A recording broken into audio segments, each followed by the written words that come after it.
আরে ভাই তুই কোন আছো ভাই? আরে তোর কথা আমি বুঝি ভাই রে।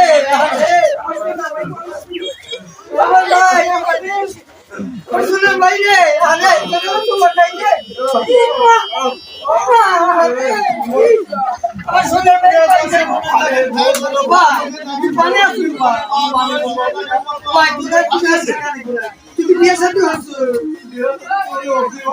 ভাই তুই বসো না ধরে নিয়ে আয় ভাই তোর একটা গো তোর মুখ খান দিয়ে আমার একটা পড়ে গেছে একবারে তুমি না কেটে বল আচ্ছা আমি যা হাতে নিয়ে আসবো তোমার বাপ পাথরে নিয়ে এসো আর যে তুমি ফাঁকে থাকো না ভাই তুমি আমার পাশে থাকো ভাই তুমি আমার একটা পড়ে থাকো আরে আরে ভাই এটা আসলে ফাঁকে থাকো না ভাই রে ভাই এই যে আমি ভাই পাচ্ছি ভাই আমার একটা পড়ে গেছে আর আমার কোনো টেনশন নাই আপনারা সবাই দোয়া করেন ভাই যে কি জিনিস যার ভাই আছে তাতেই বলবে আপনারা দোয়া রেখেন আমার ভাই জানি আর আমার ছেলে গুনাহে না যায় ভাই তুমি যেটা দূরে যাও ভাই তুমি আমার পাশে থাকো বাবা দোল লাগাতে ভালো আছে